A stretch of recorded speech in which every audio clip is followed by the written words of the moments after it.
నమస్తే very good morning welcome to the first edition వివిధ వార్తాపత్రికల్లోని ప్రధాన అంశాలు చూద్దాం.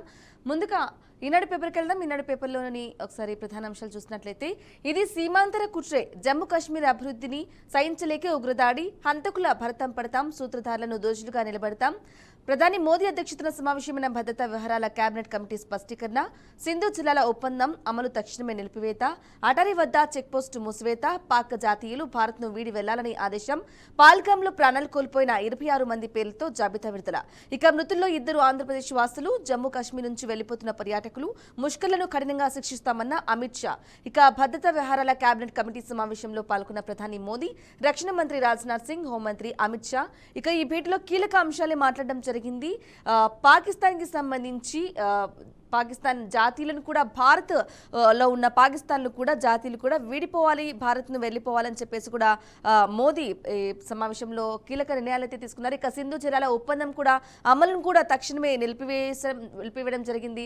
ఇదంతా కూడా సూత్రధారులుగా దోషులుగా నిలబెడతాం, హంతకులను ఖచ్చితంగా అని చెప్పేసి ప్రతీకారం తీర్చుకోక తప్పదు అని చెప్పేసి కూడా మొన్నటి జరిగినటువంటి ఉగ్రదాడిలో 26 మంది పర్యాటకులను కాల్చి చంపిన ఉగ్రవాదుల నేపథ్యంలో మోడీ కీలక నిర్ణయాలు తీసుకున్నారు. ఇక తిప్పికొట్టేందుకు వాళ్ళందరినీ మట్టుపెట్టేందుకు ఖచ్చితంగా మరో సర్జికల్ స్ట్రైక్ జరిగేందుకు కూడా ప్రయత్నాలు అయితే లేకపోలేదు అనే చెప్పుకోవాలి. ఈ నేపథ్యంలోనే ముందస్తు చర్యల్లో భాగంగా సింధు జలాల ఒప్పందం కూడా అమలును తక్షణమే నిలిపివేయడం జరిగింది. అలాగే జమ్మూ కాశ్మీర్ నుంచి పర్యాటకులైతే ఇక ఈ నేపథ్యంలో అంటే ఉగ్రవాదులు వచ్చి పర్యాటకుల్ని ఎలా అయితే దాడి చేశారో ఈ నేపథ్యంలోనే వాళ్ళకు కూడా ప్రాణహాని ఉంటుంది. ఇటువంటి భయంకరమైన పరిస్థితుల్లో, భయంకరమైన వాతావరణంలో ఉండలేక పర్యాటకులు చాలా మంది జమ్మూ కాశ్మీర్ నుంచి వెళ్ళిపోవడం కూడా జరుగుతోంది. అందుకు సంబంధించి ముష్కర్లను ఎవరైనా ఉన్నా సరే, ముష్కర్లు ఎంతమంది ఉన్నా కఠినంగా శిక్షిస్తాం అని చెప్పేసి కూడా అమిత్ షా కూడా ఈ నేపథ్యంలో చెప్పడం జరిగింది. ఈ నేపథ్యంలోనే పాక్ జాతీయులు ఎవరైతే భారత్లో ఉన్నారో వాళ్ళందరూ కూడా భారత్ను వీడి తక్షణమే వెళ్లిపోవాలని చెప్పేసి కూడా ప్రధాని మోదీ సంచలన నిర్ణయాలు తీసుకుంది.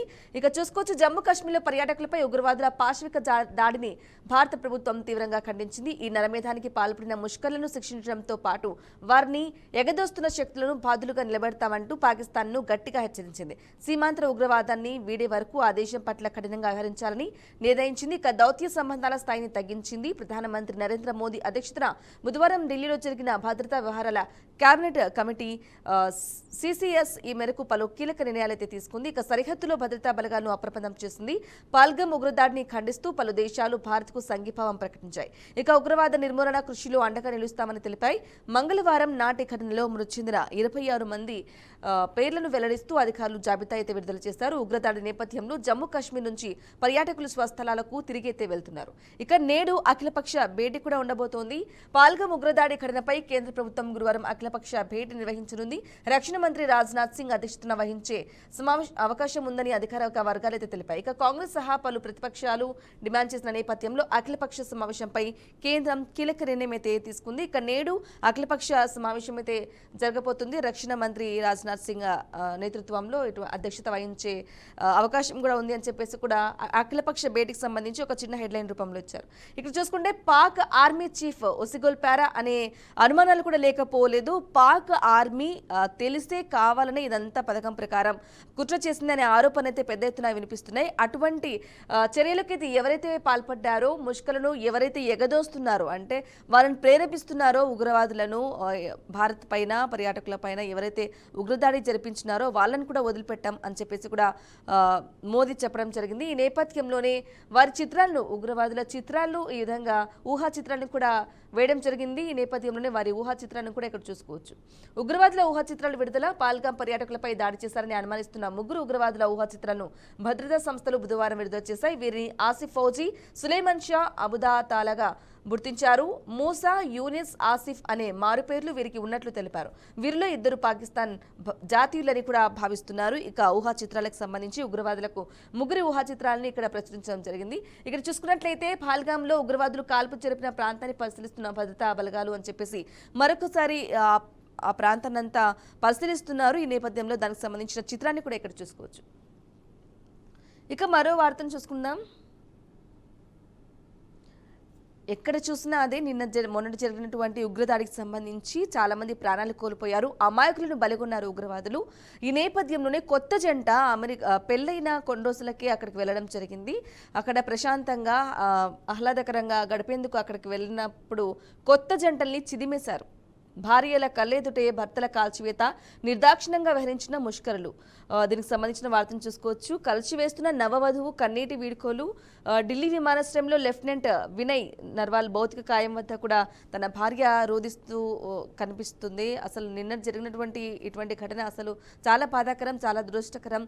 కళ్ళ ముందే తన భర్తల్ని చంపడం అంటే అతి దారుణం. అసలు హనీమూన్ కోసం కాశ్మీర్కు వెళ్లిన కొత్త జంటల జీవితాలను ఉగ్రవాదులు చిదివేశారు. నిన్ను నూరేళ్లు కలిసి ఉంటామని చేసుకున్న బాసులు కాళ్లపారాని ఆరక ముందే చెరిగిపోయాయి. పాల్గం ఉగ్రదాడిలో ప్రాణాలు కోల్పోయిన వారిలో ఇటీవల వివాహమైన 2 యువకులు ఉన్నారు. వారిలో ఒకరు భారత నౌకాదళంలో అధికారి. భర్తను కళ్ల ముందే ఉగ్రవాదులు కాల్చి చంపడంతో ఆ నవవధువు ఆవేతన వర్ణాతీతం. హర్యానాకు చెందిన లెఫ్టినెంట్ వినయ్ నర్వాల్ 26 రెండేళ్ల క్రితమే నేవీలో చేరారు. ఇక కేరళలోని కొచ్చియన్లో విధులు నిర్వహిస్తున్న ఆయన ఈ నెల 16 వివాహం చేసుకున్నారు. 19న ఘనంగా విధులు నిర్వహించారు. హనీమూన్ కోసం ఐరోపా వెళ్లాలని తొలుత వారు భావించిన వీసాలు రాకపోవడంతో కాశ్మీర్కు వెళ్లాలని ప్రణాళిక మార్చుకున్నారు. ఇక కలచి వేస్తున్న నవవధువు వీడ్కోలు. పెళ్లై వారం తిరగక ముందే తన కళ్ళెదుటేగానే ప్రాణాలు కోల్పోయిన భర్తను చూసి నవవధువు హతాశురాలైంది. మృతదేహాన్ని బుధవారం ఉదయం ఢిల్లీకి తరలించి సైనిక లాంఛనాలతో అంత్యక్రియలు నిర్వహించారు. షాలిజ్కు భర్తకు తుది వీడ్కోలు పలకడం అందరినీ కలిసివేసింది. ఇక ఢిల్లీ విమానాశ్రయంలో సంబంధించి లెఫ్టినెంట్ గవర్నర్ అంటే పెళ్ళైన కొన్ని రోజులు కూడా కాకముందే, వారం రోజులు కాకముందే కూడా తన కళ్ళ ఎదుటిని భర్తను అతి కిరాతకంగా కాల్చి చంపడం తను తట్టుకోలేకపోతుంది. అసలు ఎవ్వరూ తట్టుకోలేరు. ఈ నేపథ్యంలో ఇలాంటి ఘటనలు అసలు చాలా దురదృష్టకరం. అమానవీయ చర్య పాక్ అనేది ఇటువంటి కార్యకలాపాలను, ఇటువంటి అమాయకులను బలికొనడం, ప్రేరేపించడం అనేది చాలా హృదయ విదారక ఘటనే అని చెప్పుకోవచ్చు. ఇక చూసుకోవచ్చు, చాలా మంది ఖండించడం జరిగింది. ఈ నేపథ్యంలోనే వారికి సంబంధించి మతం పేరిట ఉగ్రదాడి సిగ్గుమాలిన చర్య అని చెప్పేసి కిషన్ రెడ్డి చెప్పడం జరిగింది. అలాగే ఉగ్రదాడికి ధీటైన జవాబు ఉంటుంది అని చెప్పేసి కూడా జమ్మూ కాశ్మీర్ మాజీ డీజీపీ రాజేంద్ర కుమార్ వెల్లడించడం జరిగింది. ఉగ్రదాడి ఏదైతే జరిగిందో దానికి ధీటైన సమాధానం, ధీటైన జవాబు ఉండబోతుంది అని చెప్పేసి సర్వత్రా వస్తున్న నేపథ్యంలో జమ్మూ కాశ్మీర్ మాజీ డీజీపీ రాజేంద్ర కుమార్ కూడా వ్యాఖ్యానించారు. ఇక ఇక్కడంతా కర్ఫ్యూ వాతావరణం ఉంది. శ్రీనగర్ నుంచి న్యూస్ టుడేతో మాట్లాడిన ఉమ్మడి మెదక్ వాసులు, కాశ్మీర్ పర్యటనకు వెళ్లిన 80 మంది తెలంగాణ పర్యాటకులు. ఇక్కడంతా కర్ఫ్యూ లాగా ఉంది. 144 సెక్షన్ ఎక్కడికక్కడ విధించిన నేపథ్యంలో ఇక్కడంతా కర్ఫ్యూ వాతావరణం ఉంది. అక్కడికి వెళ్లిన పర్యాటకులు తిరిగి ఎవరి స్వస్థలాలకు వాళ్ళు వస్తూ ఉన్న నేపథ్యంలో దానికి సంబంధించిన వార్తను కూడా చూసుకోవచ్చు. అలాగే ఇక్కడ మరో వార్త చూస్తున్నట్లయితే మధ్యతరగతి చేతికి అత్యున్నత సర్వీస్. సివిల్స్ విజేతలైన తెలుగు అభ్యర్థులు అధిక శాతం ఆ కుటుంబాల వారిదే. లక్ష్య సాధనకు పట్టు వదలకుండా ఏళ్ల తరబడి కృషి. ఇక సివిల్స్ ఎంతమందికి చాలా మంది కళ ఉంటుంది. సివిల్స్ విజేతలైన వారు అభ్యర్థుల్లో, తెలుగు అభ్యర్థుల్లో అధిక శాతం మంది మధ్యతరగతి వారిలే ఉండడం అంటే చాలా సంతోష విషయం, చాలా గర్వించదగ్గ విషయం. అంటే ఒకప్పుడు సివిల్స్ సర్వీసెస్ సాధించడం అంటే ఉన్నతాధికారుల పిల్లలు, ఆచార్యులు, అధ్యాపకుల బిడ్డలు, వ్యాపార కుటుంబాల నుంచి వచ్చిన వారికి పరిమితం అనే అభిప్రాయం ఉండేది.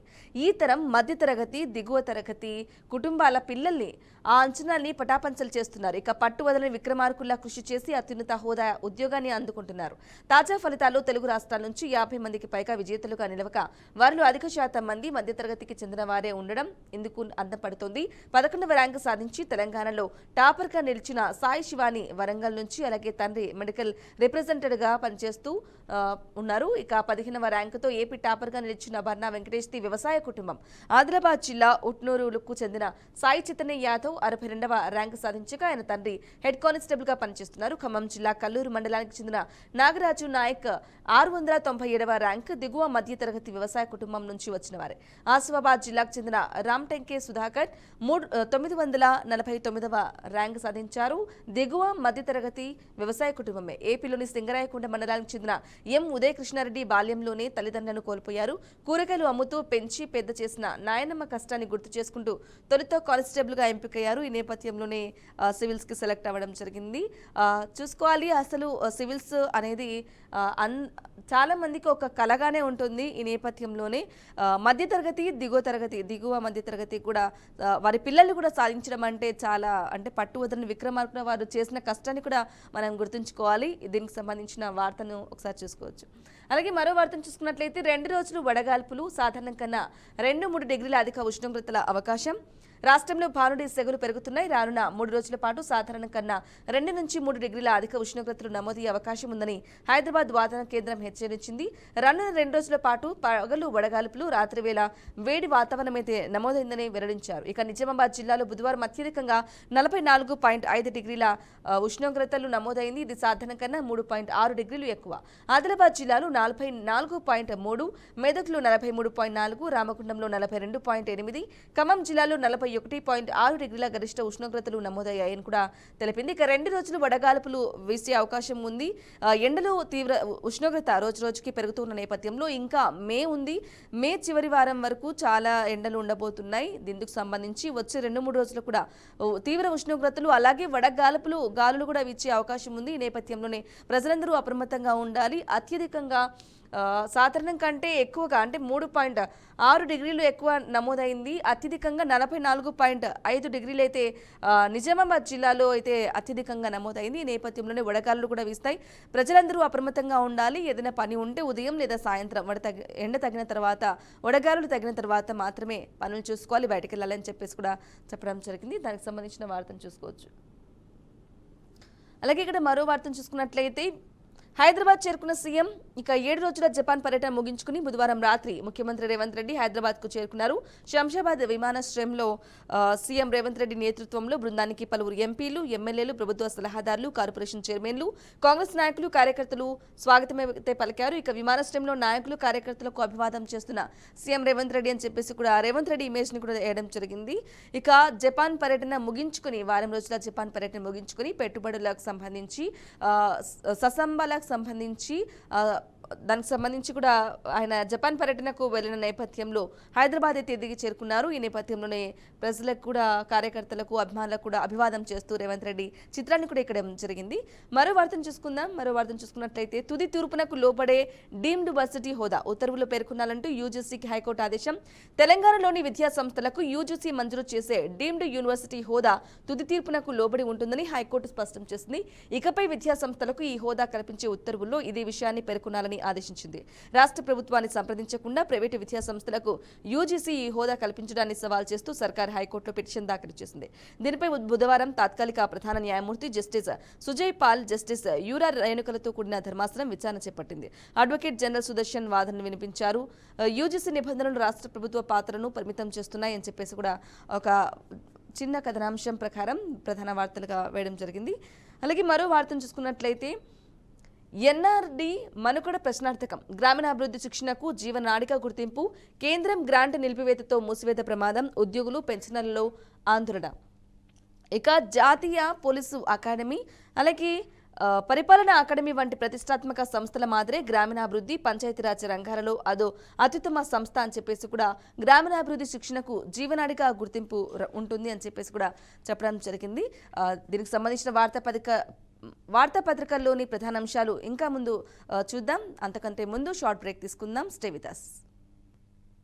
Welcome back to the first edition. ఇంతకుముందు మాట్లాడుతున్నట్లు దానికి సంబంధించి ఎన్ఆర్డీకి సంబంధించి, మనకి సంబంధించి, గ్రామీణాభివృద్ధికి సంబంధించి మాట్లాడుకున్నాం. ఇప్పుడు ఇంటర్ అడ్వాన్స్ సప్లిమెంటరీ మే 22 నుంచి ఉండబోతుంది. షెడ్యూల్ విడుదల చేసింది బోర్డు అని చెప్పేసి కూడా ఒక చిన్నగా మిగతా వివరాలు పేపర్ 3లో ఉంటాయని చెప్పేసి కూడా ఇవ్వడం జరిగింది.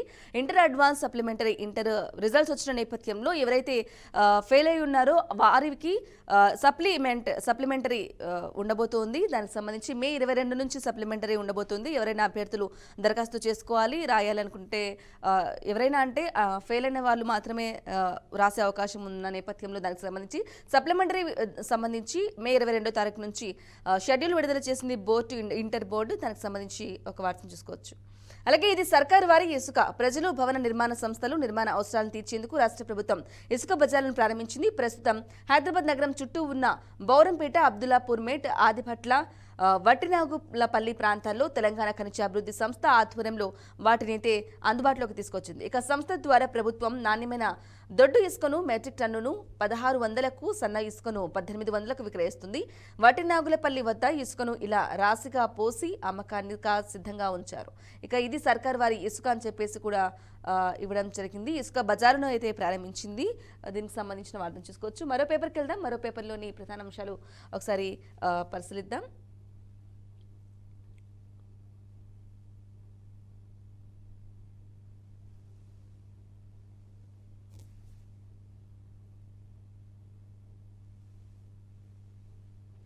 ఓకే, సాక్షి పేపర్కి వెళ్దాం. సాక్షి పేపర్లోని ప్రధానాంశాలు చూద్దాం. ఇక్కడ ఉగ్రదాడికి భారత్ తలవంచదు, ఉగ్రవాదానికి భారత్ ఏనాడు తలవంచదని, అలాగే ఉగ్ర పంచ విసిరిన వారిని వదిలిపెట్టేదే లేదని కేంద్ర హోంమంత్రి అమిత్ షా అయితే స్పష్టం చేయడం జరిగింది. ఎవరైతే ఉగ్రవాదులు ఉగ్రదాడి చేశారో వారందరికీ ఖచ్చితంగా ఉగ్ర పంచాకి తలవంచదు భారత్ అని చెప్పేసి కూడా స్ట్రాంగ్ అయితే వార్నింగ్ అయితే ఇవ్వడం జరిగింది. ఇక ఇప్పటికే ఇండియాలో ఎవరైతే పాక్ పౌరులు ఉన్నారో, పర్యాటకులు ఉన్నారో వాళ్ళు తక్షణమే 48 గంటల్లోనే ఇండియాని వదిలి వెళ్ళిపోవాలి. అలాగే పాక్ సైనికులు పాక్లో ఉన్న వాళ్ళకి కానీ పాకిస్తానీలకు కానీ ఖచ్చితంగా ఎంట్రీ లేదు ఇండియాలోకి అని చెప్పేసి కూడా బార్డర్స్లో కూడా గేట్లను క్లోజ్ చేయడం జరిగింది. వీసాలు కూడా రద్దు చేయడం జరిగింది. నో వీసా అనమాట. అసలు ఇండియాలోకి వాళ్ళందరూ వచ్చే పరిస్థితి లేదు అని చెప్పేసి కూడా చాలా వార్నింగ్ ఇవ్వడం జరిగింది వాటన్నిటితో. ఇక ఈ దాడి దేశంపై దాడి, పాల్గంలో దాడి భారత సార్వభౌమత్వం సమగ్రతపై జరిగిన దాడి అని కాంగ్రెస్ పార్టీ అధ్యక్షుడు మల్లికార్జున ఖర్గే వ్యాఖ్యానించడం జరిగింది. ఈ దాడి దేశంపై దాడి జరిగింది, కేవలం పర్యాటకులపై దాడి అయితే కాదు, దేశం మీదకే దాడి చేశారని చెప్పేసి మల్లికార్జున ఖర్గే చెప్పడం జరిగింది. అందుకు సంబంధించిన వార్తను చూసుకోవచ్చు. ఇక విషాదం మిగిలిచిన వేడుకలు, ఒక జంటది హనీమూన్, కొందరిది పెళ్లి రోజు. పాల్గం మారణకాండ 26 కుటుంబాల్లో తీరిని విషాదమైతే నింపింది. ఇక విషాదం మిగిల్చింది ఈ వేడుకలు. పెళ్లి చేసుకుని కొందరైతే 6 రోజులు అయినప్పటికీ కూడా వాళ్ళు హనీమూన్ నేపథ్యంలో కాశ్మీర్కి వెళ్ళి భర్తను తన కళ్ళ ముందు చంపడం జరిగింది. అలాగే మరికొందరేమో పెళ్లి రోజును వివాహ రోజును వేడుక నేపథ్యంలో వేడుక చేసుకునేందుకు అక్కడికి వెళ్ళి అలా గురి కావడం జరిగింది. ఈ నేపథ్యంలోనే విషాదం మిగిల్చింది ఆ వేడుకలు అని చెప్పేసి కూడా ఒక కథనాంశం చూసుకోవచ్చు. ఆ నవవరుడు నేవీ అధికారిగా ఉన్నారు. ఇంతకుముందు పేపర్లో మాట్లాడుకున్నట్లు పెళ్ళైన 6 రోజులకి హనీమూన్ కోసం వాళ్ళు అక్కడికి వెళ్లారు సంతోషంగా గడిపేందుకు. కానీ ఉగ్రవాదుల చేతుల్లో ఉగ్రతూటాలకు బలైపోయారు అని చెప్పేసి కూడా ఒక వార్తను చూసుకోవచ్చు. ఆయన నేవీ అధికారి అని చెప్పేసి కూడా ఒక కథనాంశం చూసుకోవచ్చు. అలాగే ఇక్కడ మెయిన్ ప్రధానాంశంగా ఒక వార్తను చూసుకోవచ్చు. పాక్ పంచ్, దౌత్య సంబంధాలకు కత్తెర, ఆ దేశ పౌరులకు వీసాలు రద్దు, సింధు ఒప్పందం సస్పెన్షన్, అటారీ సరిహద్దు మూత. ఇక దౌత్య సంబంధ సిబ్బంది బహిష్కరణ, సిసిఎస్ భేటీలో నిర్ణయాలు, పాల్గం దాడికి ఖండన, మోదీ సారథ్యంలో లోతుగా చర్చ, ఉగ్రవాదాన్ని పోషిస్తుందంటూ పాక్పై ధ్వజం, దాడికి ధీటైన ప్రతీకారం తప్పదని సంకేతాలైతే పంపింది. ఇక ఖచ్చితంగా మరో సర్జికల్ స్ట్రైక్ ఉండబోతుందా అనేది అందరిలో ఉత్కంఠ ఉంటున్న నేపథ్యంలో ఖచ్చితంగా వీటన్నిటితో ఒక సరైన సమాధానం అయితే చెప్పింది. 48 గంటల్లో ఎవరైతే పాకిస్తాన్లు ఇక్కడ పర్యాటకులుగా ఉంటున్నారో ఇండియాలో వాళ్ళందరూ ఖచ్చితంగా 48 గంటల్లో ఇండియాను వీడి వెళ్ళిపోవాలి. అలాగే వాళ్ళందరికీ పాకిస్తాన్ నుంచి ఇండియాకి రావాలనుకునే వాళ్ళందరికీ నో వీసా, అసలు వీసానే లేదు. అలాగే సింధు జలాల ఒప్పందం కూడా రద్దు. ఇంకా అటారీ సరిహద్దు అయితే క్లోజ్ చేయడం జరిగింది. ఇండియా బార్డర్స్ కూడా ఎవరే కానీ లోపల కూడా ఇండియాకు వచ్చే అవకాశమే లేదు. ఇవన్నీ ఒక పెద్ద బుద్ధి చెప్పేందుకు కూడా చేసింది మోదీ సర్కార్. అలాగే ఎవరైతే పాకిస్తాన్ ఉగ్రవాదులను పెంచి పోషిస్తూ అంటే పాకిస్తాన్ ఆర్మీ కూడా దీనికి కావాలనే ప్రేరేపించింది అనే అనుమానాలు కూడా వ్యక్తమవుతున్నాయి. వాటన్నిటిని సహించదు అని చెప్పేసి కూడా చెప్పడం జరిగింది. ఇక గట్టిగా బదులిస్తామని చెప్పేసి కూడా రక్షణ మంత్రి రాజ్నాథ్ సింగ్ హెచ్చరించారు. ఏమిటి సింధు జలాల ఒప్పందం అని చెప్పేసి దానికి సంబంధించి 6లో పేపర్ పేజీ 6లో ఉండబోతుంది. ఇక విహారానికి వెళ్లి ఉగ్రదాడికి గురై పాల్గం ఉగ్రదాడిలో 2 ఏపీ వాసులు మృతి, ఒకరిది విశాఖ, మరొకరిది కావాలి. విషాదం నింపిన విహార యాత్ర అని చెప్పేసి కూడా ఒక కథనాంశం చూసుకోవచ్చు.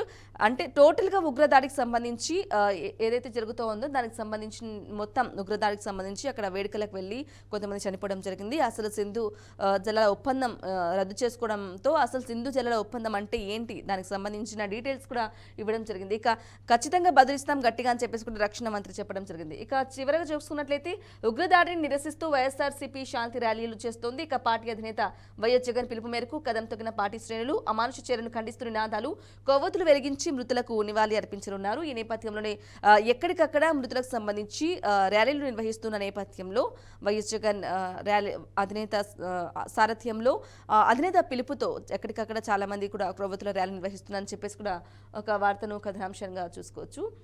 అలాగే ఇక్కడ మరో వార్తను చూసుకున్నట్లయితే చిన్నగా ఇవ్వడం జరిగింది. గోనవరం 44 డిగ్రీలు.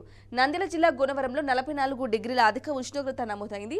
ఈ వేసవిలో ఇప్పటిదాకా ఇది అత్యధిక ఉష్ణోగ్రత. రాష్ట్రంలో మొత్తం 135 ప్రాంతాల్లో 41 డిగ్రీలకు పైగా ఉష్ణోగ్రతలు నమోదైనట్లు విపత్తుల నిర్వహణ సంస్థ తెలిపింది. గురువారం 30 మండలాల్లో తీవ్ర వడగాలులు వీచే అవకాశం కూడా ఉందని అని చెప్పేసి తెలిపింది. ఇక అత్యధికంగా ఉష్ణోగ్రతలు నమోదవుతున్న నేపథ్యంలో దానికి సంబంధించి చూసుకోవచ్చు. ఇక ఇదేం ధరయ్యో అని చెప్పేసి కూడా రొయ్యోకి సంబంధించి నుంచి ధరయ్యో అని ఇవ్వడం జరిగింది. ఇక చూసుకోవచ్చు, రొయ్య రైతులు విలువలాడుతున్నారు, గిట్టుబాటు ధర రాక సతమతమవుతున్నారు. ట్రంప్ సుంకాల పేరు చెప్పి ఎగుమతిదారులు అడ్డగోలుగా ధరలు తగ్గించేయడంతో ఈ దుస్థితి తలెత్తింది. అయినా కూటమి సర్కార్ పట్టించుకోవడం అయితే లేదు. ఇదేం ధర అంటే వాళ్ళకు గిట్టుబాటు ధర రాక చాలా మంది రొయ్య రైతులు విలువలాడుతున్నారని చెప్పేసి కూడా వారికి సంబంధించిన ఒక వార్తను చూసుకోవచ్చు. ఇక్కడ మరో వార్తను చూసుకున్నట్లయితే, పక్కా కక్షే అక్రమ కేసే సీనియర్ ఐపీఎస్ అధికారి పిఎస్ఆర్ ఆంజనేయులపై రెడ్ బుక్ కుట్రే కాదంబరి జత్వానితో ఇప్పించింది అబద్ధపు ఫిర్యాదే. అంతకుముందే అక్రమ కేసుకు రంగం సిద్ధం. జత్వాని నేరాలపై దర్యాప్తులో ఉన్న అంశాల వక్రీకరణ, ఎవిడెన్స్ యాక్ట్ ను వక్రీకరిస్తూ అక్రమ కేసు రిమాండ్ నివేదికను సాక్షిగా కుట్రలు బట్టబయలు. ఇక తాను ఎలాంటి తప్పు చేయలేనిది పిఎస్ఆర్ అయితే స్పష్టీకరణ చేశారు. 14 రోజుల రిమాండ్ విధించిన న్యాయస్థానం రఘురామ కక్ష సాధింపు కేసులో పిఎస్ఆర్ ను ఇరికించేందుకే మెమో దాఖలు చేసిన సిఐడి మరిన్ని అక్రమ కేసుల కూటమి సర్కార్ కుటిల పన్నాగాలని చెప్పేసి పక్కా కక్ష జరిగింది, అక్రమ కేసులు బనాయించారని చెప్పేసి పిఎస్ఆర్ ఆరోపించడం జరిగింది. ఈ నేపథ్యంలో అందుకు సంబంధించిన ఒక వార్తను చూసుకోవచ్చు. ఇక 10 పోయిన ఫలితాలు, 10వ తరగతి ఫలితాల్లో స్పష్టంగా కనిపించిన ప్రభుత్వ తీరు, విద్యారంగంలో బెడిసికుట్టిన కూటమి సర్కార్ ప్రయోగాలు అంటూ కూడా ఒక వార్తను చూసుకోవచ్చు. గవర్నమెంట్ స్కూళ్లలో చదువుతున్న విద్యార్థులు చాలా ఉత్తీర్ణత సాధించడం చూసుకోవచ్చు. ఇక్కడ చూసుకున్నట్లయితే 10వ తరగతి ఫలితాలు 600 మార్కులు సాధించిన నేహాంజలి 600కి 600 మార్కులు సాధించింది. చాలా గొప్ప విషయం. గతేడాది కంటే ఉత్తీర్ణతలో 5.5% తగ్గుదల నమోదు. నిరుడు 100% ఉత్తీర్ణత స్కూళ్లు 2800. అలాగే ఈసారి 1680 పరీక్షలకు 6,14,459 మంది విద్యార్థులు హాజరు. 4,98,585 మంది పాస్. 84.9% బాలికలు, 78.31% బాలుర ఉత్తీర్ణత, 93.90%తో పార్వతీపురం మన్యం జిల్లా ప్రథమం. అలాగే 47.64%తో చివరి స్థానంలో అల్లూరు జిల్లా. 1680 పాఠశాలల్లో 100%, 19 పాఠశాలల్లో 0. ఇక ఇంగ్లీష్ మీడియంలో 83.19%, తెలుగు మాధ్యమంలో 58.59%. మే 19 నుంచి 28 వరకు అడ్వాన్స్ సప్లిమెంటరీ, ఈ నెల 30 వరకు ఫీజు చెల్లింపునకు అవకాశం అని చెప్పేసి కూడా ఒక 10వ తరగతి ఫలితాల్లో కనిపించింది స్పష్టంగా వారి తీరు. అలాగే ప్రభుత్వ తీరు విద్యారంగంలో వాళ్ళు 10వ తరగతి ఫలితాల్లో చాలా అంటే 600 మార్కులకు 600 మార్కులు అంటే అత్యుత్తమంగా కనబరిచారు అని చెప్పేసి కూడా ఒక వార్తా కథనాంశాన్ని ఇవ్వడం జరిగింది, చూసుకోవచ్చు. అలాగే మరో వార్తను చూసుకున్నట్లయితే, తాజ్మహల్ ఓ అద్భుతం. అమెరికా ఉపాధ్యక్షుడు జెడి వాన్స్ ఇండియాకు వచ్చిన నేపథ్యంలో కుటుంబ సమేతంగా ఇండియాకు వచ్చిన నేపథ్యంలో తాజ్మహల్ సందర్శించడం జరిగింది. ఈ నేపథ్యంలో తాజ్మహల్ అనేది ఒక అద్భుతం అని చెప్పేసి కూడా ఇవ్వడం జరిగింది. చిత్రంలో చూసుకోవచ్చు జెడి వాన్స్, అలాగే భార్య, కూతురు, ఇద్దరు పిల్లలు. అలాగే వాళ్ళు ట్రెడిషనల్ వేర్లో కూడా ఉండడం చూసుకోవచ్చు. భారతదేశానికి అల్లుడు అని చెప్పేసి కూడా ఇండియాకి సంతతికి చెందిన అతను కాబట్టి జెడి వాన్స్ కుటుంబ సంప్రదాయం ప్రకారం దుస్తులు కూడా అలానే ధరించి వచ్చిన నేపథ్యంలో అమెరికా అధ్యక్షుడు జెడి వాన్స్, భార్య ఉషా వాన్స్, 3 పిల్లలతో కలిసి బుధవారం తాజ్మహల్ ను సందర్శించారు. ఇక గంట పాటు అద్భుత నిర్మాణాన్ని వీక్షించిన ఆయన, తాజ్మహల్ ఓ అద్భుతం, నిజమైన ప్రేమకు, మానవ నైపుణ్యానికి నిదర్శనమని సందర్శకుల డైరీలో రాశారు. ఇక పర్యాటకుల అనంతరం వాన్స్ కుటుంబం బమ్ రాగ్ పాల్ ప్యాలెస్ కు వెళ్ళింది. 4 రోజుల భారత పర్యటనలో ఉన్న వాన్స్ కుటుంబం గురువారం ఉదయం అమెరికాకు తిరిగి వెళ్లనుంది. ఈ నేపథ్యంలోనే ఆయన తాజ్మహల్ ఒక అద్భుతం అని చెప్పేసి సందర్శనకు వెళ్లిన నేపథ్యంలో కుటుంబంతో కలిసి గంట పాటు అక్కడ కలియ తిరిగి తాజ్మహల్ కట్టడం అనేది ఒక అద్భుతమేనని చెప్పుకోవాలని చెప్పేసి కూడా ఆయన మాట్లాడడం జరిగింది. అందుకు సంబంధించిన చూసుకోవచ్చు. అలాగే నేటి నుంచి వేసవి సెలవులు, కాలేజీలు జూన్ 2న, ఇక స్కూళ్లు జూన్ 12న పునః ప్రారంభము అవ్వబోతున్నాయి. ఇక ఈ రోజు నుంచే సమ్మర్ హాలిడేస్ ఉండబోతున్నాయి. ఇక ప్రభుత్వ జూనియర్ కాలేజీలు, పాఠశాలలకు గురువారం నుంచి వేసవి సెలవులు ప్రారంభం కానున్నాయి. షెడ్యూల్ ప్రకారం విద్యా సంవత్సరం ముగియడంతో వేసవి సెలవులు ప్రకటించారు. ఇక జూనియర్ కాలేజీలు జూన్ 2, పాఠశాలలు జూన్ 12వ తేదీన పునః ప్రారంభమవుతాయి. అయితే అన్ని యాజమాన్య పాఠశాలల్లోని ఉపాధ్యాయులు జూన్ 6న విధుల్లో చేరాలని విద్యాశాఖ అయితే ఆదేశించింది. దానికి సంబంధించిన స్కూల్స్ మళ్ళీ రీఓపెన్ ఉండబోతున్నాయి, ఎప్పుడు ఉండబోతున్నాయి అని చెప్పేసి కూడా ఒక క్లారిటీ కూడా ఇవ్వడం జరిగింది. జూన్ 12 ఇవ్వబోతున్నారు అని చెప్పేసి కూడా ఇవ్వడం జరిగింది. అలాగే మరో వార్తను చూసుకున్నట్లయితే, పోలవరం ఎత్తు కుదింపు, తొలి దశ కింద 135 అడుగుల తగ్గింపు, కేంద్ర కేబినెట్లో నిర్ణయం. పోలవరం ప్రాజెక్టు అథారిటీ భేటీలో ఏపీ వెల్లడి. దీంతో తెలంగాణలో ముంపు ఉండదని వాదన. ఇక పోలవరం ఎత్తు కుదింపు చేశారు, 135 అడుగులకు తగ్గించింది తొలి దశ కింద అని చెప్పేసి కూడా ఒక కథనాంశాన్ని ఇక్కడ చూసుకోవచ్చు. అలాగే ఇక్కడ మరో వార్తను చూసుకున్నట్లయితే, ఆ 6 రాష్ట్రాల విద్యార్థులు రావద్దు, ఆస్ట్రేలియా వర్సిటీల నిషేధం, విద్యార్థి వీసాల ముసుగులో అక్రమ వలసల నిరోధానికి చర్యలు, హర్యానా, పంజాబ్, ఉత్తరప్రదేశ్, గుజరాత్, రాజస్థాన్, జమ్మూ కాశ్మీర్ విద్యార్థులపై కఠిన ఆంక్షలైతే విధించింది. ఇక 6 రాష్ట్రాల విద్యార్థులు ఆస్ట్రేలియాకి రావద్దు అని చెప్పేసి కూడా చెప్పడం జరిగింది. వీసాల మంజూరుకు పొదుపు మొత్తం పెంపు, చట్టబద్ధమైన దరఖాస్తుదారుల భవితవ్యంపై తీవ్ర ప్రభావం పడే అవకాశం ఉంది. అంటే వారందరిపై వీసాల మంజూరు కూడా పొదుపు మొత్తం పెంపు, చట్టబద్ధమైన దరఖాస్తుల భవితవ్యంపై తీవ్ర ప్రభావం, 6 రాష్ట్రాల విద్యార్థులు రావద్దు అని చెప్పేసి కూడా ఒక కథనాంశాన్ని కూడా ఇవ్వడం జరిగింది. ఆస్ట్రేలియా వర్సిటీల నిషేధం విధించడం జరిగింది. దానికి సంబంధించిన ఒక కథనాంశాన్ని చూసుకోవచ్చు. ఇక మరో వార్తను చూసుకున్నట్లయితే వక్ఫ్ సవరణ చట్టాన్ని ఆమోదించాం, కడప వీధుల్లో నినదించిన ముస్లిం మహిళలు భారీ ఎత్తున ర్యాలీ. వక్ఫ్ సవరణ చట్టాన్ని ఆమోదించే ప్రసక్తి లేదని ముస్లిం మహిళలు తెగేసి చెప్పారు. వక్ఫ్ సవరణ చట్టానికి వ్యతిరేకంగా కడప ముస్లిం మహిళలు బుధవారం మేము సైతం అంటూ భారీ సంఖ్యలో రోడ్డెక్కారు.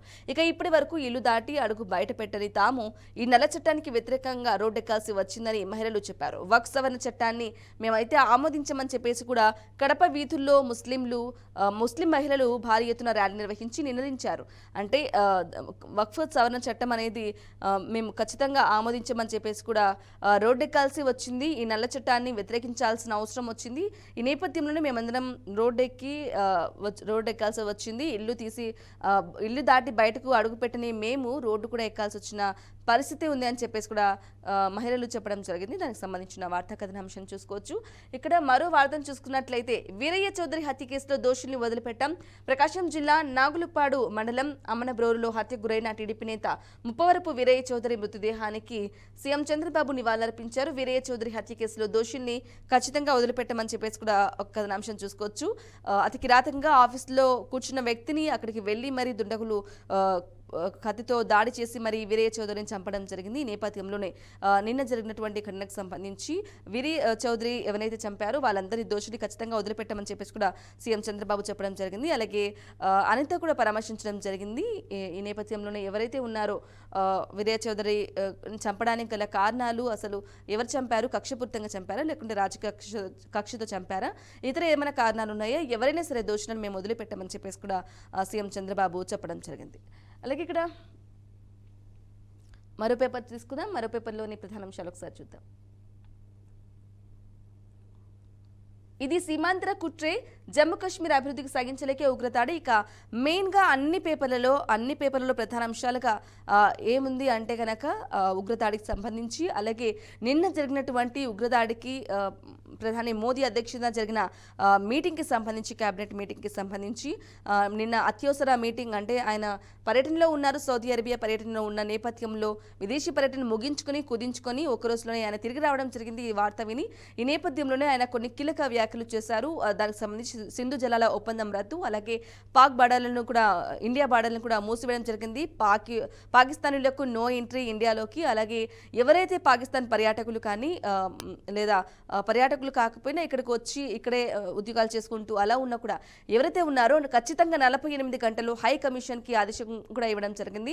48 గంటల్లో ఇండియాను వదిలి వెళ్ళిపోవాలి ఎట్టి పరిస్థితులు అని చెప్పేసి కూడా ఒక హై వార్నింగ్ ఇవ్వడం జరిగింది. దీని నేపథ్యంలోనే జమ్మూ కాశ్మీర్ అభివృద్ధిని సహించలేకే ఉగ్రదాడి జరిగింది. అలాగే హంతకుల భరతం పెడతాం, సూత్రధారులను దోషులుగా నిలబెడతాం. ప్రధాని మోదీ అధ్యక్షతన సమావేశమైన భద్రతా వ్యవహారాల కేబినెట్ కమిటీ స్పష్టీకరణ. సింధు జలాల ఒప్పందం అమలు తక్షణమే నిలిపివేత, అటారీ వద్ద చెక్పోస్టు మూసివేత, పాక్ జాతీయులు భారత్ను వీడి వెళ్లాలని కూడా ఆదేశం. పాల్గంలో ప్రాణాలు కోల్పోయిన 26 మంది పేర్లతో జాబితా అయితే విడుదల చేశారు. అలాగే మృతుల్లో 2 ఆంధ్రప్రదేశ్ వాసులైతే ఉన్నారు. ఇక జమ్మూ కాశ్మీర్ నుంచి వెళ్ళిపోతున్నారు పర్యాటకులు, ముష్కలను కఠినంగా శిక్షిస్తామని చెప్పేసి కూడా అమిత్ షా అయితే చెప్పడం జరిగింది. ఊహా చిత్రాన్ని కూడా ఇక్కడ రిలీజ్ చేయడం జరిగింది, చూసుకోవచ్చు.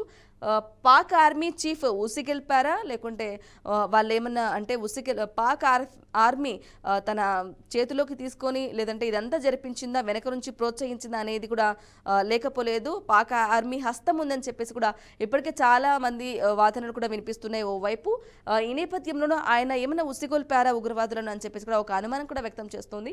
ఈ నేపథ్యంలో వారి ఊహా చిత్రాలు చూసుకోవచ్చు. ఇక్కడ 3 ఊహా చిత్రాలను, ఉగ్రవాదుల ఊహా చిత్రాలను అయితే విడుదల చేశారు.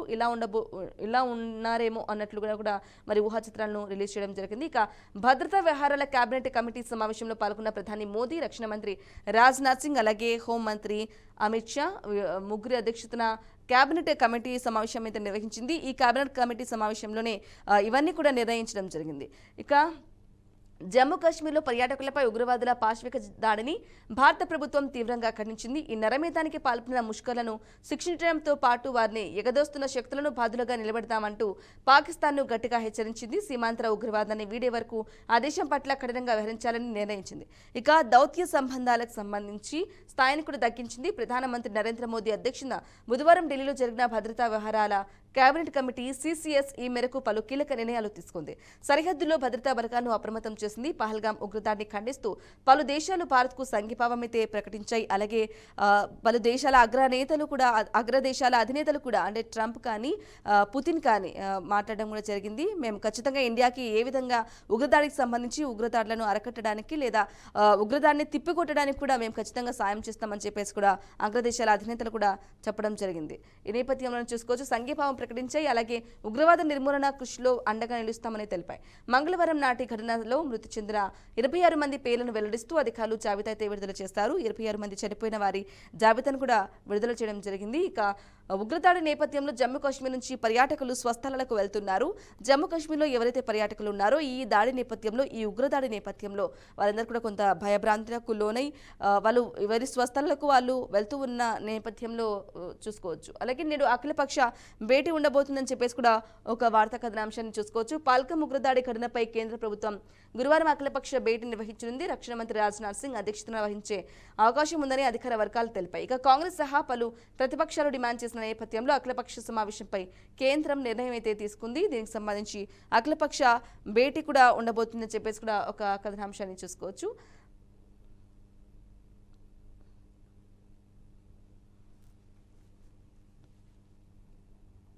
ఇక కొత్త జంటల్ని చిదిమేశారు. భార్యల కళ్ళెత్తుటే భర్తల కాల్చివేత, నిర్దాక్షిణ్యంగా వ్యవహరించిన ముష్కరులు అని చెప్పేసి కూడా భార్యల కళ్ళెత్తుటే చాలా మంది భర్తలు కూడా ఇద్దరి భర్తలు కూడా చనిపోవడం జరిగింది. పురుషుల లక్ష్యంగా వాళ్ళ పేర్లను అడిగి మరి అంటే వాళ్ళు పేర్లు హిందూ పేర్లా లేకుంటే ముస్లిం పేర్లా అని చెప్పేసి కూడా ఒక కథనాంశాన్ని ఇవ్వడం జరిగింది. ఈ నేపథ్యంలోనే వాళ్ళని కూడా చిదిమేశారు. అత్యంత హేమైన చర్య ఇదంతా. అన్ని మెయిన్గా ప్రధాన అంశాల్లో అన్నిట్లో ఉండడం జరిగింది. ఉగ్రదాడికి సంబంధించి అలాగే క్యాబినెట్ భేటీకి సంబంధించి కూడా కొన్ని కీలకమైన నిర్ణయాలు కూడా తీసుకోవడం జరిగింది మోడీ ప్రభుత్వం. దీనికి సంబంధించిన కథనాంశాలను కూడా మెయిన్గా ఉగ్రదాడికి సంబంధించి ఉంది. ఇది వాల్టీ the first edition. Stay tune BRK news Telugu సత్తా.